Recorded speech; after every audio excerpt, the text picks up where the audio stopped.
صحافی ہیں، تجزیہ کار ہیں. Thank you Batool, thank you. Imran صاحب آپ سے شروع کرتے ہیں. آج جو ہوا ہے، ضمانتیں مل گئی ہیں، تو بظاہر تو یہ لگ رہا ہے کہ وہ جس طرح حسن ایوب بھی کہتے ہیں کہ راوی پھر چین ہی چین لکھ رہا ہے. بسم اللہ الرحمن الرحیم. دیکھیں، شاید آپ کے لیے کوئی اجنبے کی بات ہو یا آپ کو یہ لگ رہا ہو کہ یہ بڑی عجیب سی بات ہو گئی ہے، لیکن ہم لوگ تو پچھلے ایک مہینے سے یہ کہہ رہے تھے کہ اس طرح سے ہوگا، کیونکہ حالات پہلے سے بتا رہے تھے کہ راوی چین بھی لکھ رہا ہے. اور دوسری بات یہ کہ یہ حفاظتی ضمانت جو ہے، بیرسٹر صاحب خود بھی آپ کے پاس بیٹھے ہیں، قانون میں اس کی گنجائش ہوتی ہے. لیکن ہمارے ہاں معاملہ یہ ہے کہ تھرڈ ورلڈ کنٹریز میں المیہ یہ نہیں ہے کہ قانون میں گنجائش کس بات کی ہے. یہاں پہ قانون وہ ممکن ناک ہے کہ جس کو گنجائش کے مطابق موڑ لیا جاتا ہے.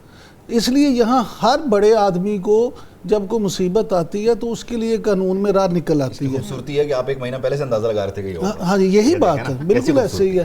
اور یہ دیکھیں، اس میں کوئی میں ذاتی طور پہ سمجھتا ہوں کہ مسلم لیگ نون کا یا ان کے قائد میاں محمد نواز شریف کا مقصد صرف یہ تھا کہ جب وہ آئیں تو آگے جلسے میں چلے جائیں، لوگوں کو متحرک کرنے، ان کا وہ مقصد جو وہ پورا ہو جائے گا.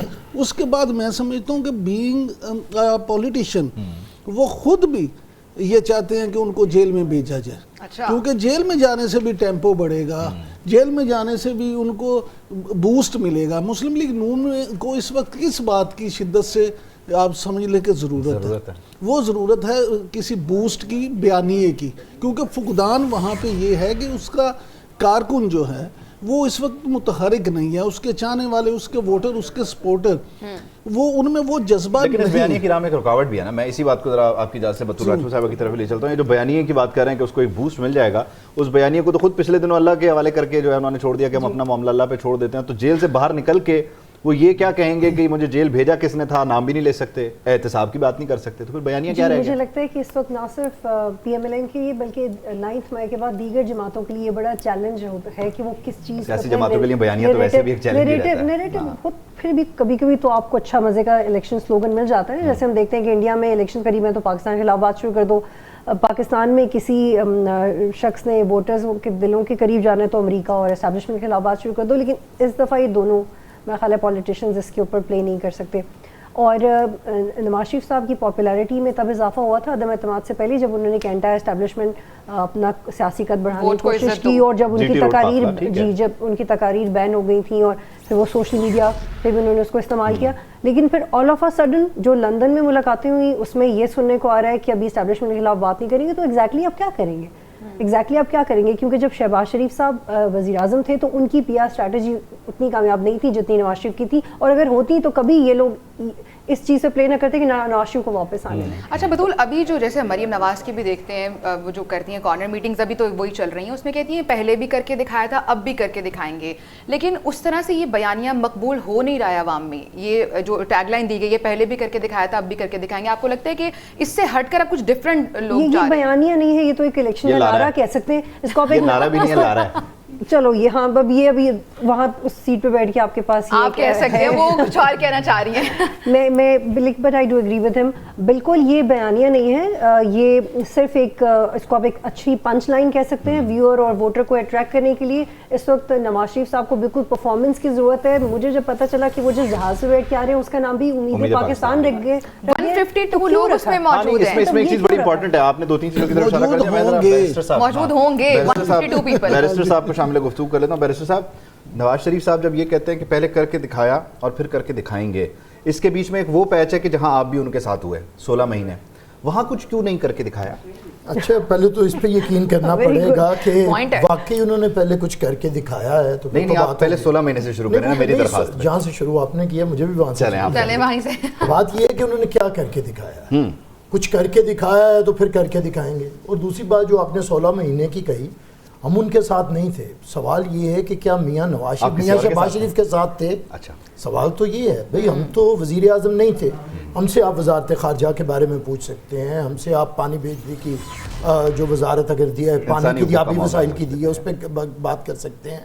ہم سے کلائمیٹ چینج کے اوپر بات، مطلب جو وزارتیں ہماری ٹھنڈی وزارتوں پہ جو بھی وہ تو پھر آپ نے پک اینڈ چوز کیا نا, وہ تو آپ نے پک اینڈ چوز کیا نا تاکہ پھر آپ کو بعد میں جواب نہ دینا پڑے. نہیں پک اینڈ چوز کہاں ہوتا ہے, جو ہمیں ٹھنڈی اچھا بتایا کیا تھا یہ لینی ہے؟ نہیں, اصل میں جو میجر پارٹنر ہوتا ہے, جو پرائم منسٹر ہوتے ہیں, اسی کی ڈسکشن ہوتی ہے کہ اس نے اپنی ٹیم کون سی بنانی ہے. ٹھیک ہے. پہلی بات یہ ہے کہ ہم پہ بھی برا وقت تھا کہ ہم نے اسحاق ڈار صاحب کو وزیر خزانہ مان لیا تھا اور ہم سمجھتے تھے کہ وہ واقعی بڑے کمال کے آدمی ہیں. تو میاں صاحب کے پاس آپ اس وقت ایسی کون سی چیز ہے جو 16 مہینے میں نہیں آزمائی گئی اور اب وہ آزمائیں گے. اور اگر انہوں نے میاں شہباز شریف کے ساتھ وہ احسان مندی نہیں کی جو ایک بھائی کو بھائی کے ساتھ اور ایک پارٹی سربراہ کو اپنی پارٹی کے صدر کے ساتھ کرنی چاہیے, تو اب میاں صاحب کے پاس کیا ہے؟ دوسری بات یہ ہے کہ مجھے بڑا خطرناک سی بات لگتی ہے کہ پاکستان جہاں پہ 60% نوجوان ہوں, وہاں ایک 75 سال کے بیمار آدمی کو, یہ بیمار آدمی میرا لفظ نہیں ہے, یہ ان کا بیانیہ ہے PMLN کا, اور یہ ان کا بیان ہے ہائی کورٹس کے اندر کہ میاں صاحب بیمار ہیں. تو بیمار اکانومی کے لیے کیا ہمیں کسی بیمار کی ضرورت ہے؟ بیمار سماج کے لیے کیا ہمیں ایک اور بیمار کی ضرورت ہے؟ اور کیا پاکستان کے لیے وہ امید ہو سکتا ہے جو خود پہ میرے خیال سے یہ آئیڈیا آپ نے ریلیونٹ جگہ پچ کیا کہ نوجوانوں کو موقع دے؟ سوال میں آپ کے پاس لے گا ہوں. اس سے پہلے اس میں یہ بہت اچھی باتیں کریں بیرسٹر صاحب, لیکن مجھے صرف یہ بتا دیں یہ ساری باتیں آپ کو CCI کی میٹنگ کے وقت یاد کیوں نہیں تھی؟ اور یہ جو بلاول صاحب نے ریسنٹلی اسٹیٹمنٹس دیے ہیں کہ ملک لندن سے نہیں چلایا جا سکتا ایک شخص کی واپسی کے لیے الیکشنز, تو یہ ایگزیکٹ 3 مہینے پہلے یہ آپ کس میں تھے؟ پھر الیکشن میں آپ لوگ مطلب اتنا بدل جاتے ہیں. صاحب آپ ہم سے ذرا بھی رکھ رکھاؤ نہیں رہا سیاست اقبال والی اسٹیٹمنٹ دیں گے, ہم مخالف پولیٹیکل پارٹی ہیں, اتحادی ہونے کا یہ مطلب تو نہیں نہ ہوتا آپ ساری چیزوں کو مانتے چلے جائیں. ایک مجھے ذرا موقع دے دیں.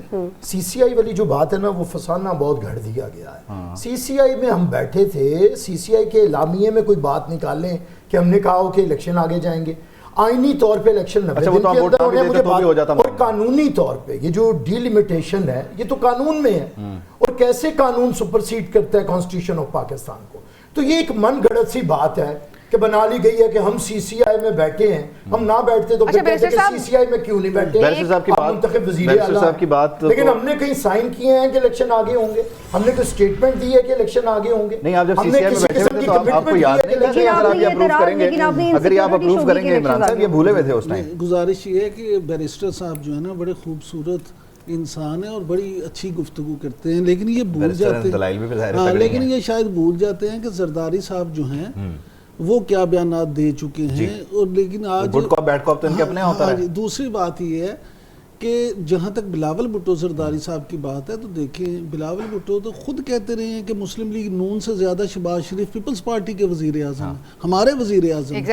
تو آپ صرف اب الیکشن کی وجہ سے صرف یہ کلیم نہیں کر سکتے کہ نہیں ہمارے پاس تو جو وزارتیں تھیں آپ ان سے پوچھیں, وہ ایک اتحادی گورنمنٹ تھی, اس میں تمام لوگ شامل تھے اور تمام لوگ میں سمجھتا ہوں کہ مساوی طور پہ. بالکل, اور عمران صاحب یہ آن ریکارڈ چیزیں موجود ہیں جس میں وہ کہتے ہیں کہ ہم سے مشورے کیے جاتے ہیں